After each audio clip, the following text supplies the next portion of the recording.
जय हिंद। आज की इस क्लास में हम लोग सीखेंगे कक्षा 10 का पहला चैप्टर वास्तविक संख्या रियल नंबर के बारे में। तो चलिए स्टार्ट करते हैं। पहला चैप्टर दिया है वास्तविक संख्या। वास्तविक संख्या रियल नंबर।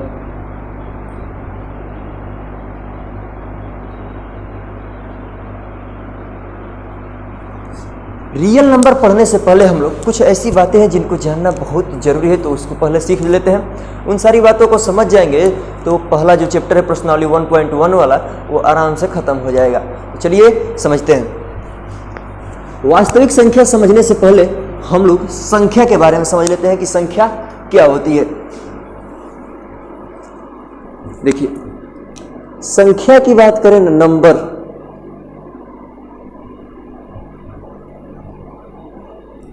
नंबर दो तरह के होते हैं। संख्या दो प्रकार की होती है। एक होता है वास्तविक संख्या और दूसरा होती है काल्पनिक संख्या। वास्तविक संख्या मतलब रियल नंबर और काल्पनिक संख्या का मतलब इमेजिनरी नंबर। Imaginary number. देखिए, काल्पनिक संख्या को कॉम्प्लेक्स नंबर भी कहते हैं। कॉम्प्लेक्स नंबर, सम्मिश्र संख्या। तो कक्षा 10 में वास्तविक संख्या के बारे में समझना है और कक्षा 11 में जाएंगे, क्लास 11th वाला में, तो उसमें मिलेगा काल्पनिक संख्या, कॉम्प्लेक्स नंबर के बारे में, सम्मिश्र संख्या सीखने के बाद। तो काल्पनिक संख्या क्या होती है इसके बारे में पहले समझ लेते हैं।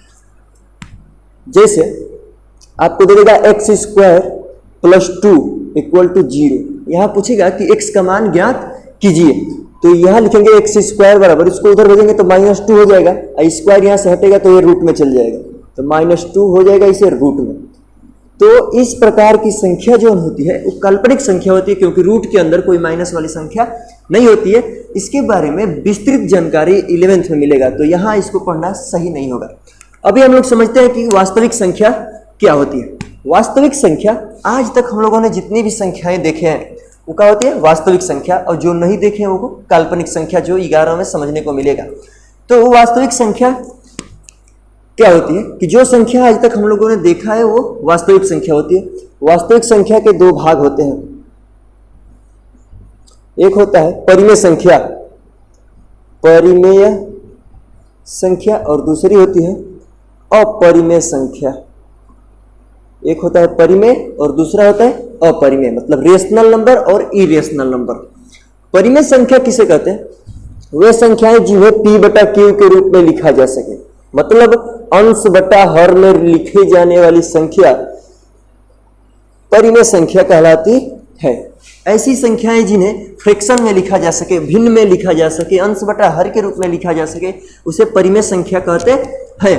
और हर जो है डिनोमिनेटर इसका ये 0 के बराबर नहीं होना चाहिए, मतलब ये कभी 0 नहीं होना चाहिए। 0 के अलावा और कोई भी अंक हो सकता है इसके डिनोमिनेटर में, हर में, मतलब q बराबर ≠ 0। क्लियर हो गया? और जो संख्या p/q के रूप में नहीं लिखी जा सके उसे अपरिमेय संख्या कहते हैं। जैसे परिमेय संख्या के बारे में समझते हैं। जैसे 1/2 दे दिया आपको, 1/2, तो ये परिमेय संख्या, क्योंकि 1/2 मतलब अंश बटा हर p/q के रूप में लिखा है। और इन दोनों का जो HCF होगा, अंश और हर का, वो 1 होना चाहिए।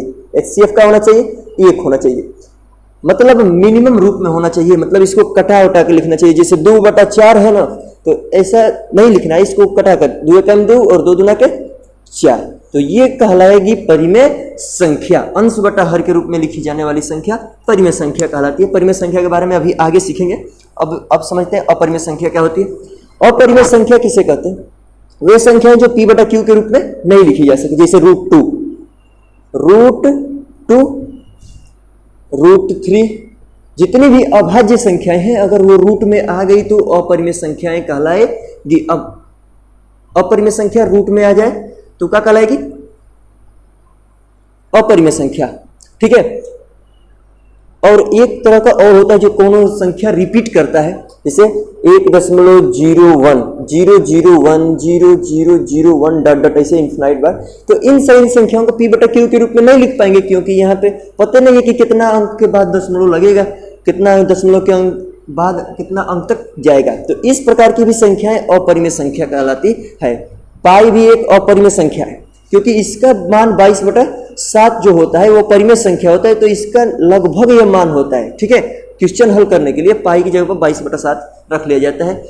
पाई का जो मान होता है वो कभी भाग के बाद, दशमलव के बाद रुकता नहीं है, इसलिए ये कौन सी संख्या हो जाती है? अपरिमेय संख्या। क्लियर हो गया अपरिमेय संख्या किसे कहते हैं। अब हम लोग परिमेय संख्या के पार्ट के बारे में समझेंगे।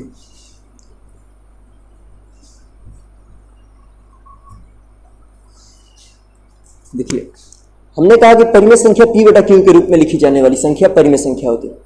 परिमेय संख्या के 3 भाग भी होते हैं। परिमेय संख्या कितने भाग होते हैं? 3 भाग होते हैं।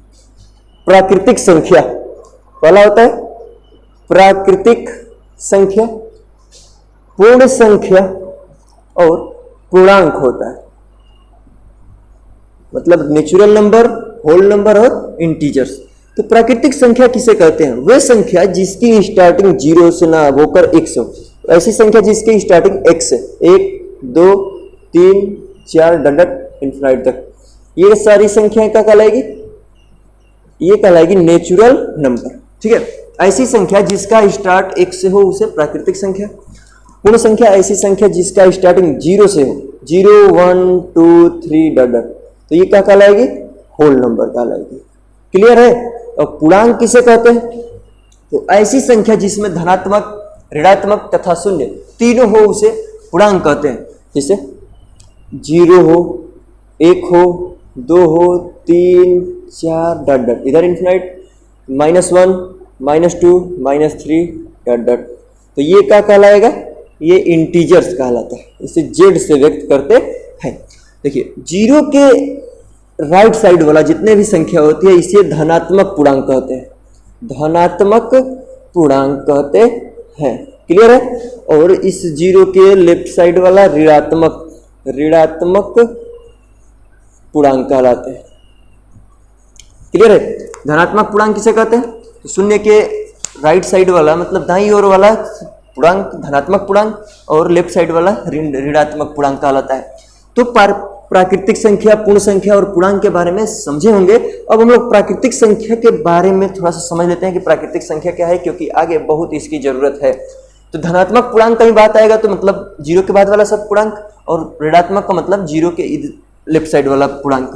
तो इसमें कोई दिक्कत नहीं होगा, हमें उम्मीद है। हम लोग अब आगे चलते हैं कि प्राकृतिक संख्या क्या होती है। प्राकृतिक संख्या के भी कई गो पार्ट होते हैं। ठीक है, सम संख्या, विषम, अभाज्य संख्या और सह अभाज्य संख्या, सह अभाज्य संख्या। ठीक है, और भाज्य संख्या, ऐसे ऐसे बहुत सारी संख्याएं होती है प्राकृतिक संख्या के बारे में। तो आप लोग अच्छे तरह से समझे होंगे कि प्राकृतिक संख्या किसे कहते हैं। जो 1 से स्टार्ट होकर अनंत तक जाए उसे कहते हैं प्राकृतिक संख्या। और प्राकृतिक संख्या के ये सारे भाग हैं। सम संख्या किसे कहते हैं? सम संख्या even number, even, odd, prime number और को प्राइम नंबर, इनका मीनिंग भी जानना जरूरी है। सम संख्या किसे कहते हैं? ऐसी संख्या जो 2 से भाग चला जाए, ऐसी संख्या जिसमें 2 से भाग चला जाए, मतलब जो संख्या 2 से कट जाएगी उसे कहते हैं सम संख्या। जैसे 2 होगा तो 4 6 8 10 डॉट डॉट, अब जहां तक जाए ये सब कौन संख्या कहलाएगी? सम संख्या कहलाती है। क्या कहलाएगी? सम संख्या। क्लियर है। विषम संख्या किसे कहते हैं? विषम संख्या वे संख्याएं जो 2 से भाग न हो, तो 2 से भाग नहीं होने वाली प्राकृतिक संख्या में 1, 2 से भाग नहीं होगी तो 1 के बाद 3, 3 के बाद 5 7 9 11 13 डॉट डॉट इन्फिनाइट तक, ये सारी संख्याएं कहलाएंगी ऑड नंबर, मतलब विषम संख्या। अभाज्य संख्या किसे कहते हैं? वे संख्या जो खुद से कटे, खुद से कटने वाली संख्या अभाज्य संख्या कहलाती है। जैसे 2 हो गया, 2 2 से कटेगा 3 हो जाएगा, 3 से कटेगा ये 4 नहीं होगा 5, 5 के बाद 7, 7 के बाद 11 13, 17, 19, 23 डॉट डॉट, ये सब कहाँ होंगे? ये सब प्राइम नंबर होंगे। क्लियर हो गया होगा? सम संख्या, विषम संख्या, अभाज्य संख्या, इस सारे छोटे क्लासों में भी बताया गया होगा। अब हम लोग समझते हैं अभाज्य संख्या किसे कहते हैं। सह अभाज्य संख्या, को प्राइम नंबर, को प्राइम नंबर। तो ऐसा संख्या, ऐसे दो संख्या जिनका HCF 1 हो, जिसका HCF का हो 1 हो, जैसे कह दे 2, 3, इन दोनों का HCF कितना होगा? 1 होगा। तो ये दोनों का कहलाएंगे एक दूसरे के सह अभाज्य कहलाएंगे, सह अभाज्य। क्लियर हो गया होगा कि प्राकृतिक संख्या के पार्ट के भी बारे में समझ गए होंगे। तो हम लोग अब समझते हैं वास्तविक संख्या। देखिए फिर से समझ लेते हैं वास्तविक संख्या। संख्या दो तरह की होती है, एक वास्तविक संख्या और एक होती है काल्पनिक संख्या। तो हम लोग वास्तविक संख्या के पार्ट पढ़ रहे थे। वास्तविक संख्या 3 तरह की होती है, प्राकृतिक संख्या, पूर्ण संख्या और पूर्णांक होते हैं। तो प्राकृतिक संख्या के पार्ट सम संख्या, विषम संख्या और अभाज्य संख्या, सह अभाज्य संख्या, इन सारे की बातों को हम लोग अच्छी तरह से समझे होंगे।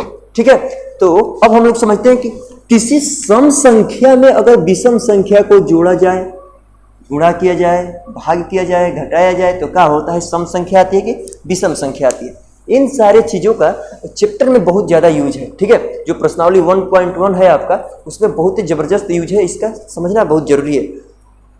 अगर इन सारी बातों को हम लोग अच्छी तरह से समझ जाएंगे तो एक भी सवाल समझने से नहीं रोक सकता कोई। ठीक है, तो समझेंगे हम।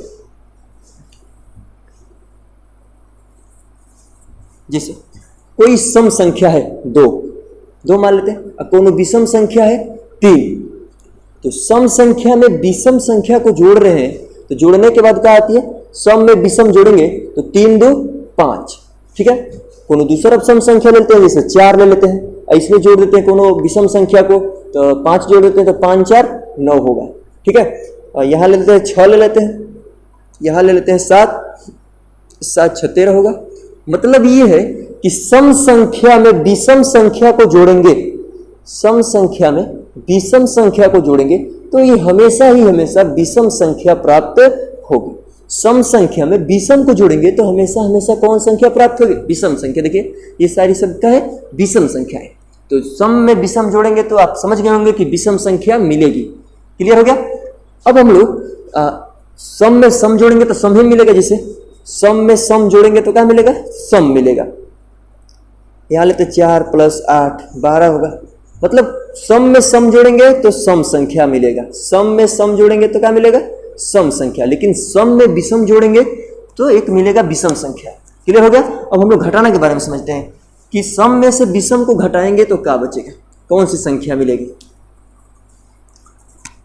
जैसे 8 ले लेते हैं और इसमें से एक विषम संख्या घटा देते हैं 9 नत बताइए 3 घटा लीजिए तो क्या बचेगा? यहाँ बचेगा 5। 13 ले लेते हैं, यहाँ 14 ले लेते हैं सम संख्या। इसमें से कोनो विषम संख्या घटाइए, यहाँ ले लेते हैं 7 तो यहाँ क्या बचेगा? 7। तो ये भी क्लियर हो गया होगा कि सम संख्या में से कोनो विषम संख्या को घटाएंगे तो हमेशा विषम संख्या मिलेगी, जोड़ेंगे भी तो भी विषम संख्या। तो सम में विषम जोड़े या घटाएं तो हमेशा ही हमेशा विषम संख्या प्राप्त होगी। समझ गए होंगे इतना? तो अब हम लोग समझते हैं कि वास्तविक संख्या क्या होती है। अब चैप्टर के बारे में समझते हैं कि जो चैप्टर दिया है आपका क्लास 10th का, वो उसका पूरा प्रश्नावली 1.1 को अब कर लेंगे हम लोग। इतनी बातें अच्छी तरह से आप लोग समझे होंगे। अब हम लोग समझते हैं कि यूक्लिड विभाजन प्रमेयिका क्या होती है। इसका इस चैप्टर में यूज है यूक्लिड विभाजन प्रमेयिका का। यूक्लिड विभाजन प्रमेय क्या होता है? यूक्लिड विभाजन प्रमेय समझते हैं इसको। जैसे आपको 2 नंबर दे दिया, 2 संख्या, एगो संख्या a दे दिया और एक संख्या b दे दिया। ठीक है, इन दोनों संख्या में a मान लेते हैं कि बड़ा है, a जो है b से क्या है? बड़ा है। तो इसको एक तरह से लिख सकते हैं, एक दूसरे तरह से इसको लिख सकते हैं a बराबर bq + r। नहीं समझ में आया? कोनो दिक्कत नहीं।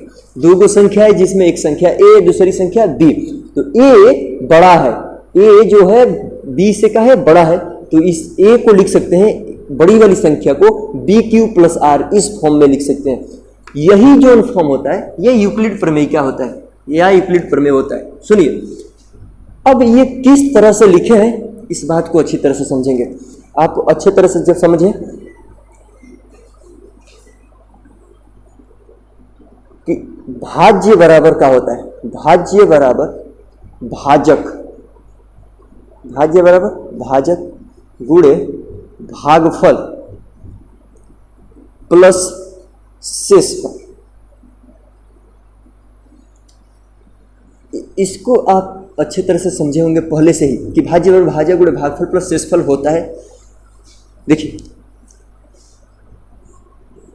ये जो a है ये बड़ी संख्या है और b जो है छोटी संख्या। तो बड़ी संख्या में छोटी संख्या से भाग देने पर मान लेते हैं कि यहाँ कोसेंट q बच जाता है और रिमाइंडर यहाँ r बच जाता है। तो इस a को क्या लिख सकते हैं, bq प्लस r। तो यही a बराबर bq प्लस r होता है। यही यूक्लिड का नियम है कि कोई भी दो संख्या है, उन दोनों में से एगो बड़ी है एगो छोटी है, तो बड़ी संख्या को, जो बड़ी संख्या है उसको लिख सकते हैं bq प्लस r के फॉर्म में। मतलब जो छोटी संख्या है उसका और उसका जो कोसेंट है मतलब भागफल है और शेषफल के जोड़ के बराबर लिख सकते हैं। एक हम लोग संख्या लेकर ही समझ लेते हैं। जैसे यहां दिया है 5 और एक संख्या है 3। 5 और 3 में बड़ा कौन है, 5 है। ठीक, तो इस 5 को क्या लिख सकते हैं, इस 5 को bq प्लस r के फॉर्म में लिख सकते हैं। तो देखो इसको कैसे, 5 में 3 से भाग देना होगा। ठीक है, तो 3 टाइम 3 को बचेगा 2 गो। ठीक, तो इस 5 को क्या लिख सकते हैं, 5 बराबर इसको 3 का 1 में गुणा कर देंगे तो 3 गुणे का हो जाएगा 1 और लास्ट में शेषफल को क्या कर देंगे, जोड़ देंगे। देखिए 3 टाइम 3, 3 2 5। तो यही यूक्लिड का नियम है। हमें उम्मीद है कि आपको समझ में आ गया होगा। यहाँ r का है भैया शेषफल है, क्या है, शेषफल है। यहाँ q का है भागफल है, भागफल मतलब कोसेंट है, ये रिमाइंडर है, ये दूसरी संख्या, ये पहली संख्या। तो अब हम लोग समझ जाएंगे कि यूक्लिड प्रमेयिका का प्रयोग कैसे होता है। तो इसी रूप का होता है, कोई भी दो संख्या है ऊपर एगो बढ़ दिया है एगो छोड़ दिया है, तो बड़की वाली संख्या को लिख सकते हैं उसके bq प्लस r के फॉर्म में। मतलब बड़ी में वाली संख्या में छोटी वाली संख्या से भाग देंगे, जो रिमाइंडर बचेगा ये बचेगा भाग बराबर भाजक गुणे भागफल प्लस शेषफल वाला फॉर्मूला पर रख देंगे। तो उम्मीद है हमें कि यूक्लिड प्रमेयिका आपको समझ में आई होगी। अब हम लोग क्वेश्चन को करते हैं। कैसे क्वेश्चन को, प्रश्नावली 1.1 का पहला चैप्टर कैसा दिया है, उसका पहला क्वेश्चन कैसा दिया है, इसके बारे में समझेंगे। तो चलिए अब हम लोग प्रश्नावली 1.1 को स्टार्ट करते हैं। इसमें पहला क्वेश्चन क्या दिया है इसको समझते हैं। पहला क्वेश्चन आपके किताब में दिया है कि निम्नलिखित संख्याओं का HCF ज्ञात कीजिए। क्या ज्ञात कीजिए भैया, HCF ज्ञात कीजिए। आप पिछली कक्षाओं में HCF भी ज्ञात किए होंगे, फैक्टर से, भाग विधि से, मतलब डिवाइडेशन मेथड से। तो ये जो यूक्लिड वाला जो नियम है ना, वो भाग विधि ही यूक्लिड का नियम है। कैसे यूज करेंगे इसके बारे में समझना है। तो कह रहा है कि निम्नलिखित संख्याओं का HCF ज्ञात कीजिए। निम्नलिखित संख्याओं का HCF ज्ञात करने के लिए यूक्लिड विभाजन प्रमेयिका का प्रयोग कीजिए। मतलब यूक्लिड के जो नियम है उनको लगाकर यूक्लिड विभाजन के नियम को लगाकर हमको इन जो संख्या दी गई है उन संख्याओं का HCF ज्ञात करना है। तो पहला जो क्वेश्चन है इसमें पहला सवाल क्या दिया है, दिया है कि 135 और 225, 135 और 225 का यूक्लिड विधि से HCF ज्ञात करना है। ठीक है, तो यूक्लिड प्रमेयिका का है कि दो संख्या है, एगो a है एगो b है। यदि a बड़ा है तो इसको लिख सकते हैं, a को bq प्लस r के रूप में लिख सकते हैं। ठीक है, आइए कैसे निकला है, तो a में b से भाग देने पर ही सब आया है। ठीक है, तो वही बात हम लोग यहाँ भी समझेंगे, कैसे सोल्व करेंगे इसको, HCF कैसे ज्ञात करेंगे। तो ध्यान से देखेंगे इन दोनों में किस बड़ी संख्या कौन है, 225 और छोटी कौन है, 135। तो 225 में 135 से भाग देंगे। पहले यूक्लिड का नियम का है कि a बराबर bq प्लस r। a जो है बड़ी संख्या है, मतलब 125 जो है a का मान है और 35 किसका मान है, b का मान। q और r निकालते हैं अभी इसका भाग देके। ठीक है, तो 225 में 135 का भाग देंगे, एक बार जाएगा तो 135 हो जाएगा, घटाएंगे तो 0 और यहाँ 12 में से 3 घटेगा तो 9 बचेगा, इतना बचेगा। ठीक है, तो जो है ए का मान है, बी का मान है, ये क्यू का मान है और ये आर का मान है। तो यूक्लिड के नियम के अनुसार इसको सजा देंगे। ए का मान 225 बराबर बी का मान है 135 गुणे 9 का मान, क्यू का मान कितना है 1 प्लस आर का मान कितना है 90। तो एक स्टेप हम लोग यूक्लिड प्रमेयिका को लगा लिए हैं। ठीक है, लेकिन अभी HCF ज्ञात नहीं होगा। ज्ञात HCF तभी आ पाएगा जब इसका जो रिमाइंडर है, जो भागफल है वो 0 हो जाएगा। तो जब भागफल 0 हो जाएगा तब हम लोग समझ जाएंगे कि अब इसका HCF आ गया है। क्लियर? तो हम लोग यूक्लिड विभाजन प्रमेयिका को लगा दिए। क्लियर? चलिए अब यहाँ फिर से भाग देना स्टार्ट करेंगे। 90 में 135 में 90 का भाग देंगे। तो ये जो 135 है अब ये ए का काम करने लगेगा, ये जो 90 है ये बी का काम करेगा। तो ए के नीचे लिखेंगे 135 और बी के नीचे लिखेंगे अब 90। अब कितनी बार भाग जाती है भाग दीजिए। तो एक बार फिर से जाएगी, 90 का 90 हो जाएगा, 5 में से 0 घटेगा तो 5 और 13 में से 9 घटेगा तो 4। तो इसको लिख सकते हैं 135 गुणे कितनी बार भाग गई है, एक बार भाग गई है। और शेषफल कितना बचा है, रिमाइंडर 45 बचा है। क्लियर? अभी फिर से रिमाइंडर 0 नहीं आया, ये पूरा जो शेषफल है ये तब तक करेंगे ऐसा काम जब तक शेषफल 0 ना आ जाए। तो फिर से भाग देंगे 45, 90 में 45 से भाग देंगे तो कब बढ़ जाएगा 2 बार, 45 दुना के 90। अब यहाँ भाग जो शेषफल है वो क्या बच गया 0। तो अब यहाँ ये ए का काम कर रहा है, ये 45 बी का काम कर रहा है। तो ए के नीचे 90 लिखेंगे बराबर 45 गुणे 2, 45 गुणे 2 प्लस रिमाइंडर कितना बचा है 0। अब जो रिमाइंडर 0 बच गया तो अब जो संख्या भाग दी होगी लास्ट में जो संख्या भाग दी होगी वही उसका HCF कहलाता है। तो लास्ट बार किस संख्या से भाग दिया है 45 से, मतलब इस 0 के ऊपर वाला जो संख्या होगा वो क्या कहलाएगा, इसका HCF कहलाएगा। तो HCF इसको लिख सकते हैं, इसका HCF का होगा 45 होगा। बात समझ में आ गई होगी आपको कि यूक्लिड विभाजन प्रमेयिका का प्रयोग करके किस प्रकार से हम लोगों को HCF ज्ञात करना है। तो पहला सवाल समझ गए होंगे। अब हम लोग करते हैं इसी में का दूसरा सवाल। दूसरा क्वेश्चन दिया है 196 और 38,220, इसका भी प्रयोग यूक्लिड विभाजन प्रमेयिका का करके HCF ज्ञात करना है। ठीक है, तो हम लोग जानते हैं कि यूक्लिड का नियम क्या है, ए बराबर बी क्यू प्लस आर। ए का है बड़ी संख्या, बी का है छोटी संख्या। तो बड़ी संख्या कितना है 38,220 और बड़ी संख्या 196 है। क्यू का मान कब निकलेगा, भाग देंगे तो बड़ी संख्या में छोटी संख्या से भाग देंगे तो 196 या 182, मतलब एक बार जाएगी 196 बार घटाएंगे तो 12 में से 6 घटेगा तो 6 गो बचेगा। यहाँ 17 में से 9 गो घटेगा तो 8 और बचेगा 1। अब ऊपर से एक अंक उतार लेंगे 2, भाग कितना बार जाएगी 9 बार जाएगी, 9 छके 54 और 9 9 81, 81 5 86 को 6 हासिल 8, 9 1 9, 9 8 17, 12 में से 4 घटेगा तो 8, या 15 में से 6 घटेगा तो 9 और यहाँ 0 0। ठीक है, तो इसको लिखने की कोई जरूरत नहीं है। ऊपर एक अंक 0 बच गया है तो 0 को लिख लेंगे।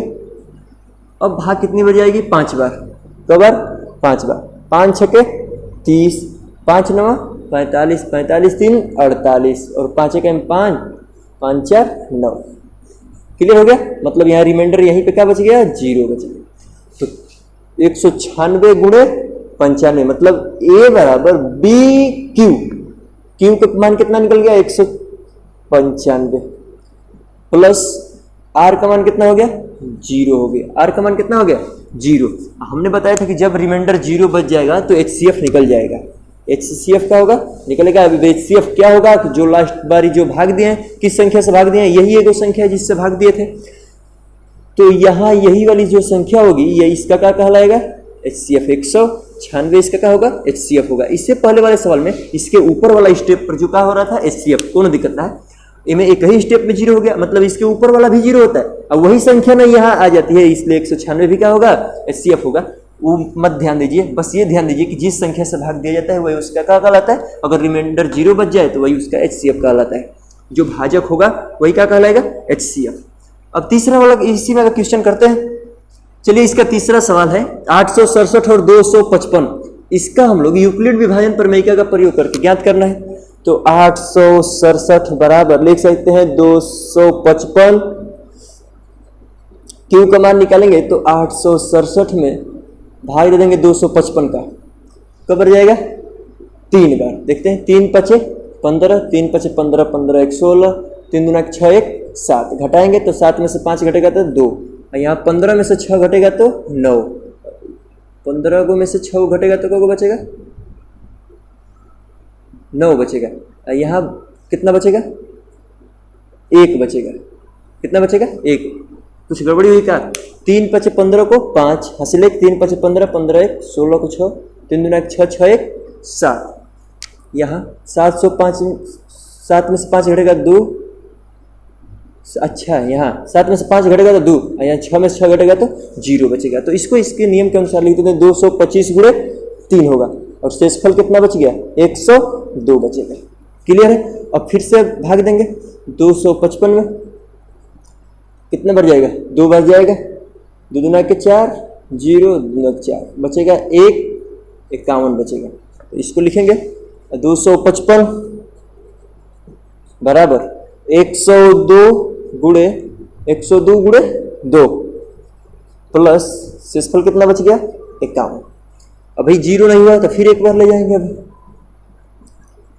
102 में 51 से भाग देंगे तो 51 दूना के 102, अब आ गया 0 तो लिखेंगे 102 बराबर 51 गुणे 2 प्लस रिमाइंडर 0।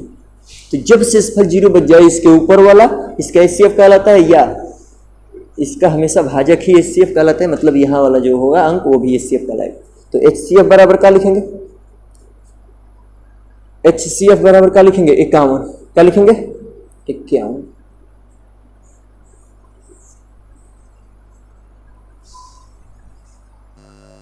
इसमें का जो दूसरा क्वेश्चन कह रहा है, ये कह रहा है कि दर्शाइए कि कोई भी विषम पूर्णांक 6q + 1 या 6q + 3 या 6q + 5 के रूप का हो सकता है, जहां q एक पूर्णांक है, चाहे q कोई पूर्णांक है। तो ये देखिए 6q + 1 दिया है, 6q + 3, 6q + 5, मतलब एक लॉजिक ये लग रहा है कि ये bq + r के रूप का दिख रहा है। ठीक है, या q है तो q है, b का मान कितना हमको मिल रहा है, हर जगह 6 मिल रहा है ना। तो जब b बराबर 6 मिल गया तो r का जो मान होगा ना, ये रिमाइंडर वाला जो r है इसका जो मान होगा इससे हमेशा क्या आएगा, कम में आएगा। 0 भी हो सकता है इसका मान 1 हो सकता है, इसका मान 2 हो सकता है, इसका मान 3 4 5, जो ऐसे ही 6 हो जाएगा r का मान, तो एक बार भाग तो चली जाएगी ना, यही लिए 6 नहीं होगा। तो जब r का मान 0 होगा, 1 होगा, 2 होगा, 3 होगा, 4 होगा, 5 होगा, तो इन सभी मानों को हम लोग इसमें रख लेंगे यूक्लिड वाला में। अब देखिए कह रहा है विषम पूर्णांक हम लोगों को छांटना है, तो सम और विषम दोनों निकालेंगे, उसके बाद विषम वाला छांट लेंगे। चलिए जब a बराबर मान लेते हैं कि a कोई पूर्णांक है, तो यहां निकल रहा है b का मान कितना है 6, q प्लस r का मान जब 0 रखेंगे, जब r बराबर क्या लिखेंगे 0, r बराबर 0, तो इसका मान क्या होगा 6q होगा, क्योंकि b की जगह पर क्या रख देंगे 6 और q है तो q, r की जगह पर 0 रखेंगे तो 6q निकलेगा। जब r बराबर 1 रखेंगे तो यहाँ 6q + 1 होगा, r बराबर जब 2 रखेंगे तो 6q + 2 होगा, यहाँ 6q + 3 होगा, 6q + 4 होगा, 6q + 5 होगा, और 6 बस इतना ही होगा। r बराबर 5 तक रख लेंगे। क्लियर है। जब r बराबर 1 रखेंगे, 2 रखेंगे, 3 रखेंगे, 4 रखेंगे, 5 रखेंगे, तो यही ना संख्या आएगी, और जो b का मान है वो 6 दिया है, तो इसमें से हम लोगों को विषम पूर्णांक को बस छांट लेना। क्लियर हो गया। विषम पूर्णांक देखिए, कोई भी सम संख्या का विषम संख्या में, चाहे कोनो संख्या में, सम संख्या का किसी भी संख्या में गुना होगा तो सम संख्या ही निकल के आएगी। देखिए जैसे सम संख्या मान लेते हैं कि 6 है 6, आइए विषम संख्या गुणा कर देते, 6 18 निकल के आया, मतलब सम संख्या निकल के आया।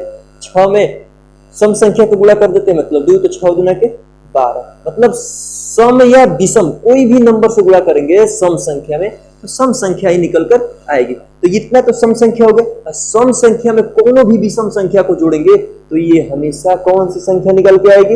विषम संख्या। सम में विषम जोड़ेंगे तो कौन संख्या निकलेगी? विषम संख्या। जैसे 6 में 2 जोड़ दो, 6 में 3 जोड़ दो, तो 6 3 कितना होगा? 9। सम में विषम जोड़ेंगे तो क्या आएगा? विषम। तो ये एक संख्या होगी। ये 6 क्यूब तो सम है, इसमें सम जोड़ेंगे तो सम आ जाएगा, तो इसको नहीं लेना है। सम में 3 जोड़ेंगे तो विषम हो जाएगा, सम में सम जोड़ेंगे तो सम हो जाएगा, सम में विषम जोड़ेंगे तो विषम हो जाएगा। तो समीकरण 1 2 3 जो है ये विषम पूर्णांकों को व्यक्त करे। तो समीकरण लिख लेंगे, समीकरण 1 2 तथा 3 ये विषम पूर्णांक को व्यक्त कर रहे हैं, विषम पूर्णांक को व्यक्त करते हैं। तो लिख देंगे विषम पूर्णांक 6 क्यूब प्लस 1, 6 क्यूब प्लस 2 और 6 क्यूब प्लस 3 को व्यक्त कर रहा है। 6 क्यूब प्लस 1, 6 क्यूब प्लस 2 नहीं, 6 क्यूब प्लस 3 और 6 क्यूब प्लस 5, सॉरी गलती हो गया, ठीक है ना। ये तीनों समीकरण इसको व्यक्त करते हैं। तो आप अच्छी तरह से समझे होंगे। तो इस अब तीसरा वाला सवाल को करते हैं। तीसरा वाला क्वेश्चन दिया है, क्या दिया है अभी देखते हैं।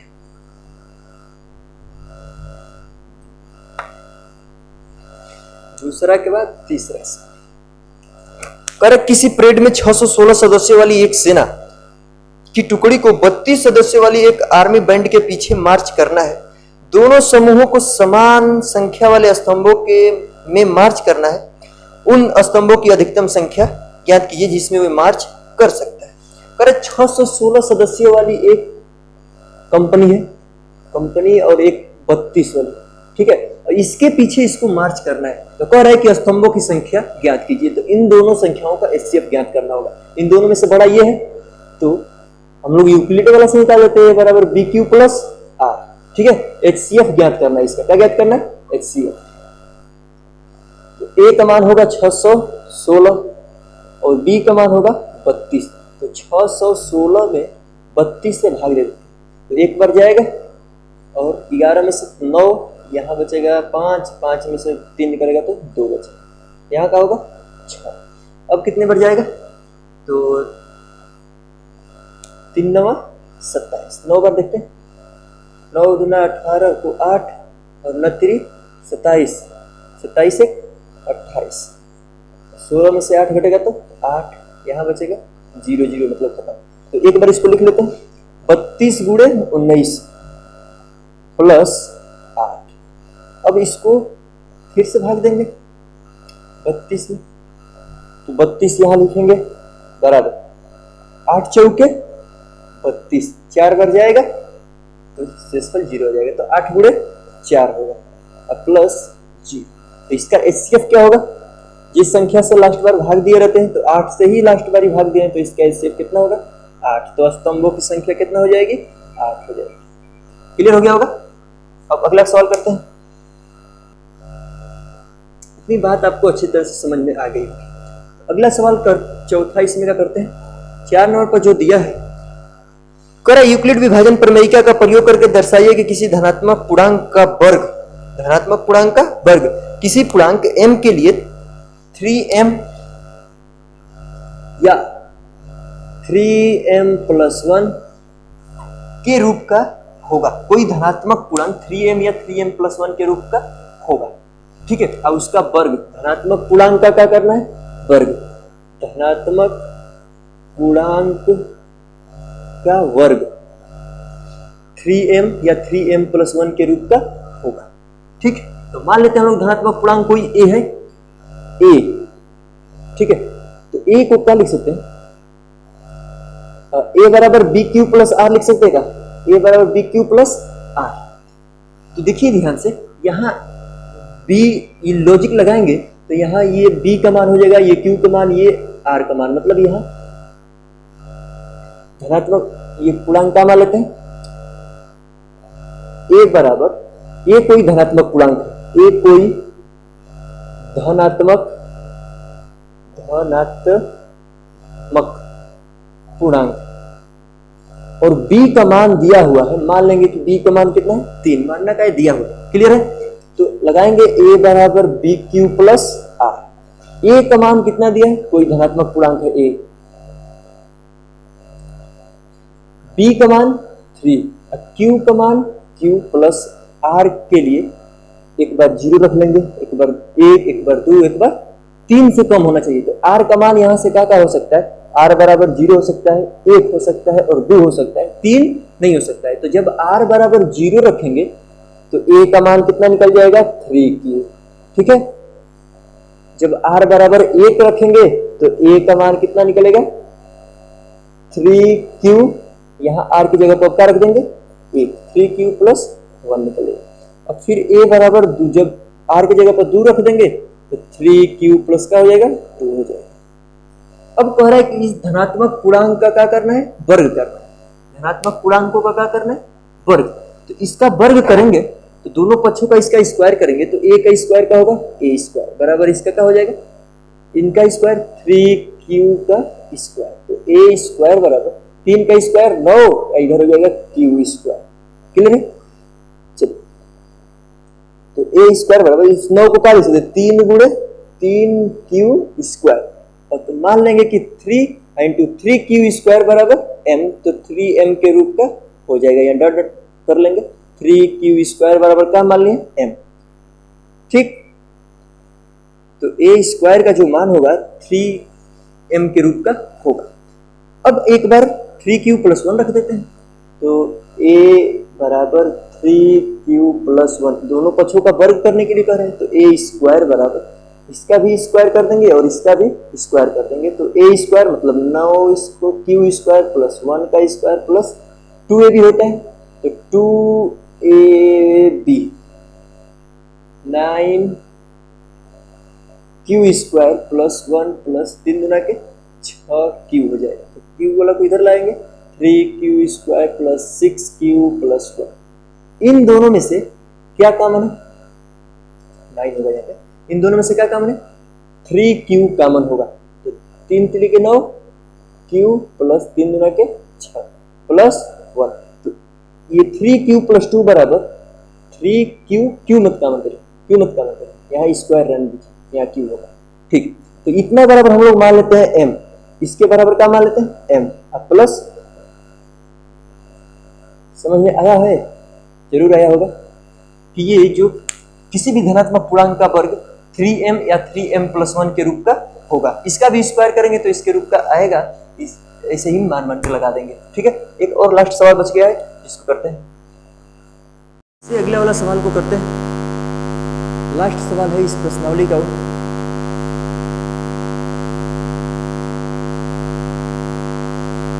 दिया है यूक्लिड विभाजन प्रमेयिका का प्रयोग करके दर्शाइए कि किसी धनात्मक पूर्णांक का घन, धनात्मक पूर्णांक का घन 9m 9m प्लस 1, 9m या 9m प्लस 1 या 9m प्लस 8 या 9m प्लस 8 के रूप का होगा किसी धनात्मक पूर्णांक का घन।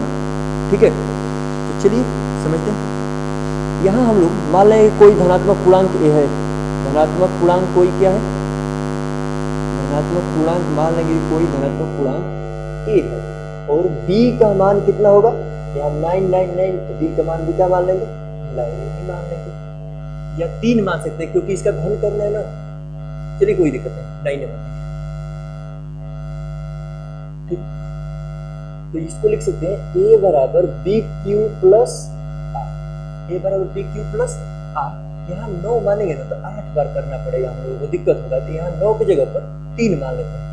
क्लियर, तो a बराबर b का मान कितना है 3q प्लस r बराबर क्या हो सकता है, r बराबर एक बार 0 होगा, r बराबर एक बार 1 होगा, r बराबर एक बार 2 होगा, लेकिन r का मान 3 नहीं हो सकता है। ठीक है, तो जब r बराबर 0 रखेंगे, r बराबर 0, तो a का मान क्या आ जाएगा 3q, a का मान कितना हो जाएगा 3q। अब कह रहा है कि घन करने पर, तो इसका घन कर देंगे तो aq प्लस बराबर 3 का घन का होगा 3q का क्यूब करना होगा, कितने 27, इधर q का क्यूब हो जाएगा। तो इसमें से 3 कॉमन कर लेंगे, 9 कॉमन कर लीजिए, 9 गुणे 3 q क्यूब, तो इसके जगह पर हम लोग m मान लेते हैं, तो एक क्यूब बराबर 9m होगा।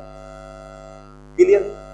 जब r बराबर 1 रखेंगे, इसी में रखना होगा, r बराबर क्या रखेंगे 3 प्लस 1, 1 रखेंगे, तो दोनों पक्षों का क्यूब करेंगे तो a क्यूब होगा, इधर 3 प्लस 1 करेंगे तो इसका होता है a cube plus b cube plus 3ab bracket में प्लस b, तो इसका क्यूब करेंगे तो 27 क्यूब होगा प्लस 1 का क्यूब प्लस 3ab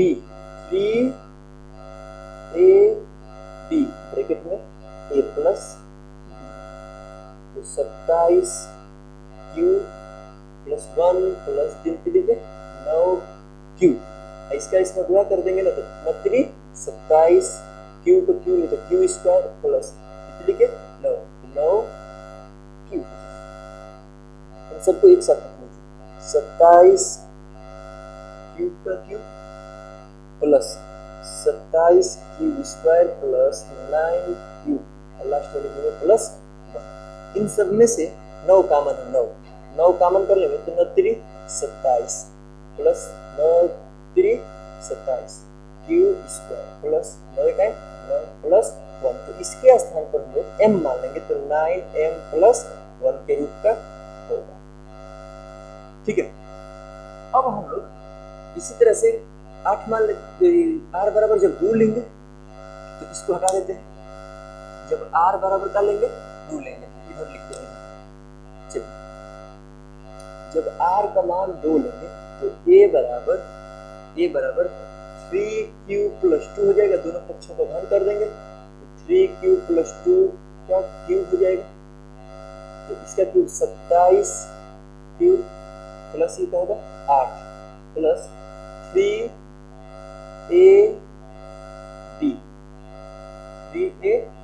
होगा, ब्रैकेट में a प्लस b होगा, 3 क्यूब प्लस गुणा कर देंगे 27 क्यूब का क्यूब प्लस 8 प्लस 3 लिखना 9 गुना 18 और 18 क्या 54 क्यूब है क्यूब तो क्यूब स्क्वायर प्लस 3 लिखना 9 गुना 18 गुना के 36 क्यूब हो जाएगा। अब इन सब में से क्या कॉमन है 27 cube plus 54 cube square plus 36 cube plus 8, इन सब में से 9 कॉमन कर लेते हैं, क्या कॉमन कर लेते हैं 9, तो 29 27 क्यूब का क्यूब हो जाएगा, 9 छके 54 और 9 चौके 36 प्लस 8, तो इन इतने की जगह पर मान लेते हैं कि m होगा, तो यहाँ बच गया 9, यहाँ बच गया m प्लस 8 बराबर इधर a क्यूब आई है, दोनों धनात्मक पूर्णांक का क्यूब, तो सबके बारे में प्रूफ कर लिए। ठीक है, थोड़ा दिक्कत होगा तो पूछिएगा कमेंट बॉक्स में। तो ये पूरा प्रश्नावली आज क्लियर हो गया।